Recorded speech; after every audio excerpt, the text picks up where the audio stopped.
Education is about the development of the total human person.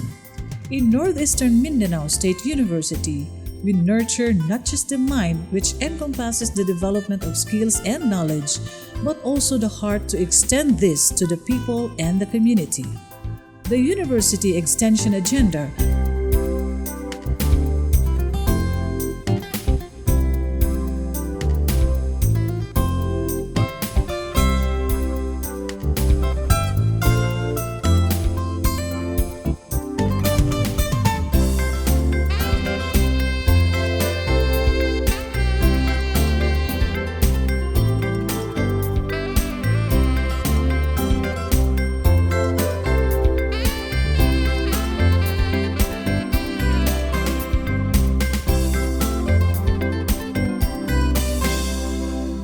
Guided by the Extension Agenda, the goals and objectives of NEMSU Extension Services were defined. Based on this goal, the objectives were then set to serve as guideposts through which the university conducts its extension program and undertake relevant activities that will translate the goals into concrete actions that seek to transform the lives of individuals and communities.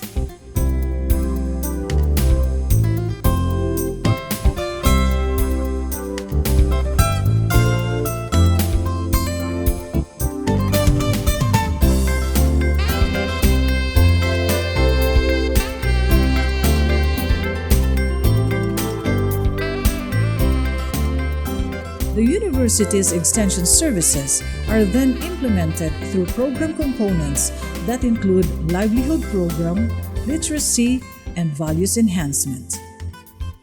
A key strategy employed by the university in order to generate considerable impact in extension services is the Adapt a Barangay approach. Through this strategy, a sustainable flow of interventions can be organized in order to generate optimum results. In the adapted barangays, a range of activity is then conducted.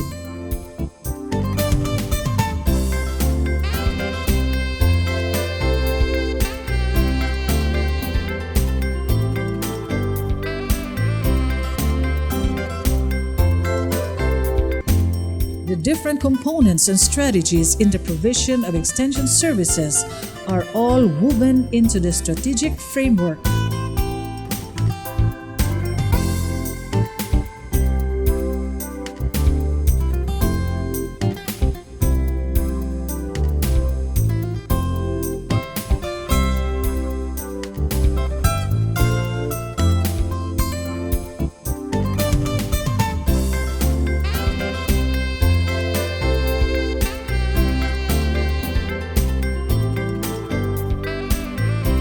The BSBA Extension Services address the needs of the community in terms of poverty alleviation programs, which include seminar workshops on financial literacy and management, skills training on bookkeeping, and building social entrepreneurs, among others. Good morning. I am Marge Ethan Erbistondo, currently the BSBA Extension Coordinator.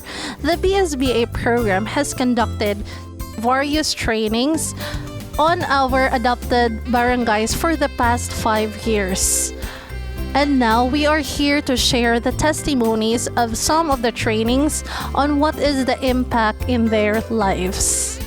I am one of the assessment passers of the bookkeeping NC3. I just want to encourage everyone to take the bookkeeping NC3 short course, since this really has a big impact to us as holders of the certificate. This enhances my knowledge and skills, especially in interpreting the transactions and journalizing them that I am doing every day. Having the certificate made us 1 or 2 steps ahead of the other. In my case, this really helped me during the time I applied a job in DepEd. By just knowing that I have this certificate, the superintendent changed her decision that instead of assigning me as staff of the admin office, she assigned me in the accounting section because of my course and the added flavor, which is the bookkeeping NC3.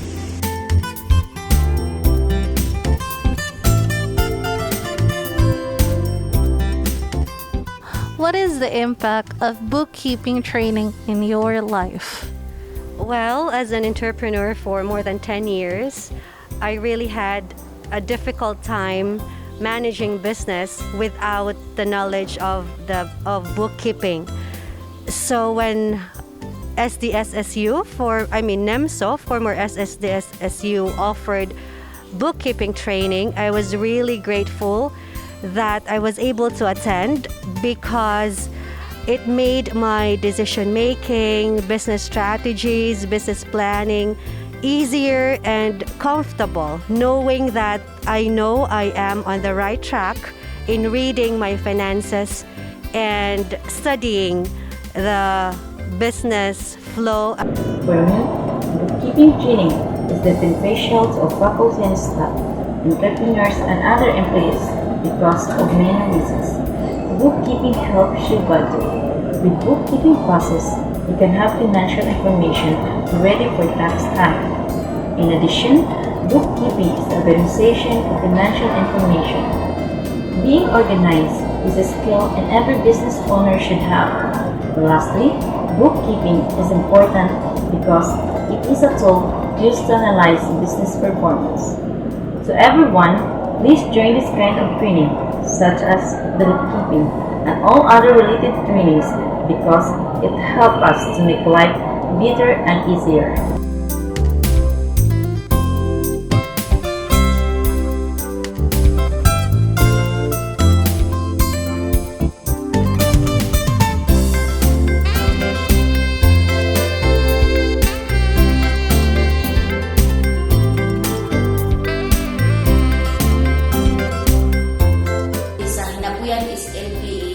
Isa ka organisasyon nga nahatagan o livelihood gikan sa DSWD Sustainable Livelihood Program. Niadtong 2018 nahatagan kami og sa training gikan sa SDSSU Kantilan. Ang akong nakatunan isip usa ka presidente mao ang unsaon pagdumala sa isa ka organisasyon.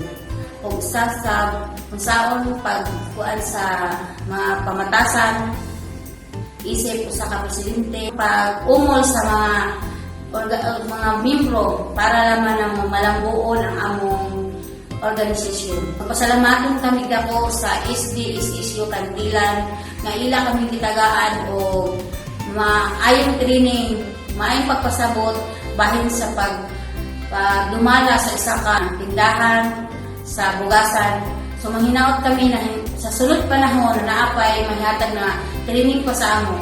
O daghang salamat ma'am sa inyong paghatag ng training. Sa kinapuyan SLPE, isa ka sa organisasyon nga nahatagan ng livelihood gikan sa DSWD Sustainable Livelihood Program niadtong 2018. Nahatagan kami og training gikan sa SDSSU Kantelan. Ang akong nakatunan as a treasurer sa akong asosasyon balik sa bahin sa pag-record sa mga financial. Una, usa ka pag-record sa purchase, usa ka notebook sa sales, usa ka notebook sa expenses, uban pa na mga record sa financial. Kini na training dako basod na tabang sa ako as a treasurer sa among asosasyon tungod kay naamo na napamanage pag ayo ang among asosasyon medyo ni show up na pagsugod ang among asosasyon. Salamat SSDSSU Kantilan, isa ka organisasyon nga nahatagan og sa livelihood gikan sa DSWD Sustainable Livelihood Program. Niadtong 2018 nahatagan kami og training gikan sa SDSSU Kantilan. Ang ako nakatunan sa akong pagka-sekretary ang pagsuyat o minuta sa mga attendance. Ang ako sakto nga pag-record sa maong organisasyon. O kini usa-isab ako nakatindira sa among usa ka tindahan kana kamao na daghan na ako karon nakatunan ko unsay himuon sa usa ka kabulungan nga naay tindahan. Ug daghang salamat.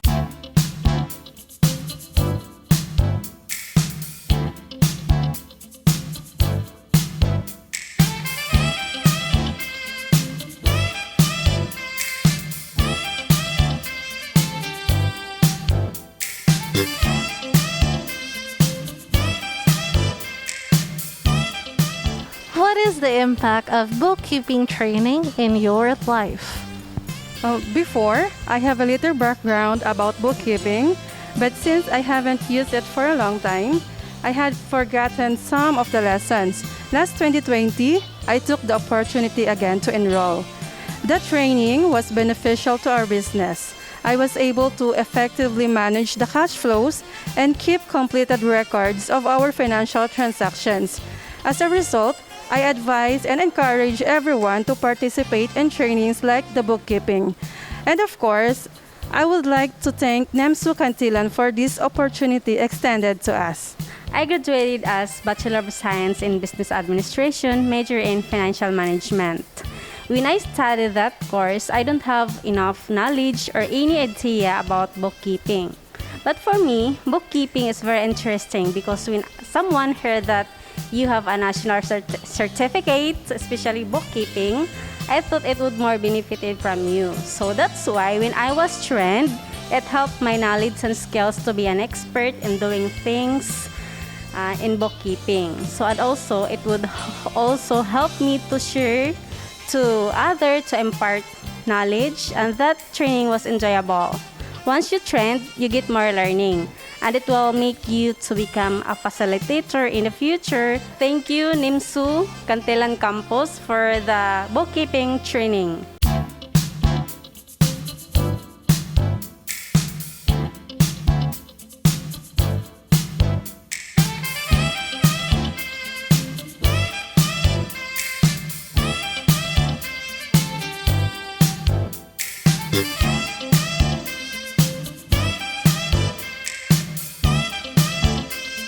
The bottom line of Extension Services is in how NEMSU Cantilan Campus contributed to poverty reduction and sustainable community development.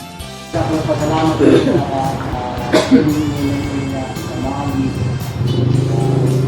balansing. Kami na mga ID, ako na po lang nagihara kwarta sa umumpok na maagi, di ba na po kayo. Bukid din ako magtrabaho, hindi na ako mga trabaho, mga pakuha. Hindi ako na magpasalamat din na ako din na training tulad kayo. Nagdawal ako mga bata, nag-eskwela ko na high school. Ako, ako ni Pablo na ako di basta makatulan ako matuluan, hindi nila makamali. Siguro ako na kalambuan din. Makatabang sa imong kaugalingon sa pamilya o labi na kung ikaw mag-negosyo. So, yung naman sa posisyon kayo na nakaimong kung maayos siya na mag-budget with matuod sa atong kinitaan. Eh kung dili matuod na ito budget o plano, waya, may makita. Kung saan ginagawa nato, waya itong mga para mga people kay waldas man lang kita. Sa nagpasalamat ako na nakaabit ko yung sarong na desisyon. Na importante ka ang pag-savings o pag-bahin-bahin o sa laktong na istorya, pag-manage sa financial o sa tanan nga sa lapihanan o sa financial na bahin. Pinaka-importante nga ako nakatunan nga sa pagdumala, sa adlaw-adlaw nga paminahanglan nga kinahanglan madibahid nimo o maayo sa kwarta o sa imong kita o sa savings nga doon na kayo magamit sa sunod na panahon kung in case manginahanglan ka. So ang akong nasabtan, salamat sa iyo sa haribon sa inyo nga ate nga nakahatag mo sa amo dakong idea aron sa dili lang po sa amo o sa sunod namon nga sa masultihan namo ang among kaliwatan o sa among mga kaigsuonan nga nagkinahanglan pa sa among dako nga pagpasahod. Bana-banaon sa gasto sa ato balay. Ang sunod na masubrahan sa ato balay, amoy ato, ibutang sa ato. Tipunon, kay para daw ato makuot sa sunod.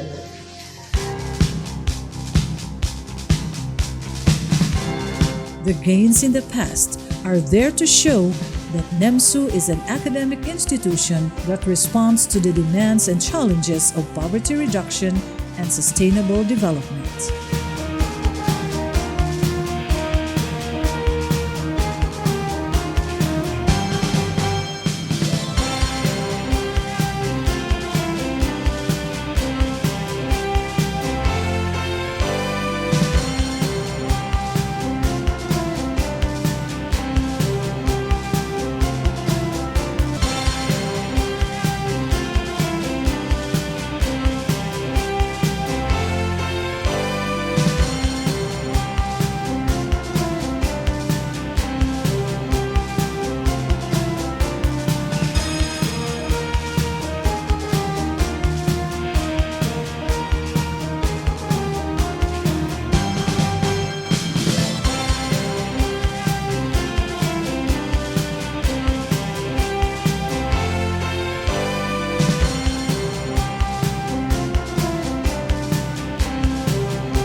With extension services deeply embedded in the university, it can truly be said that Northeastern Mindanao State University Cantilan Campus is not only in the business of forming and producing able graduates, it is also in the business of helping create better lives and better communities.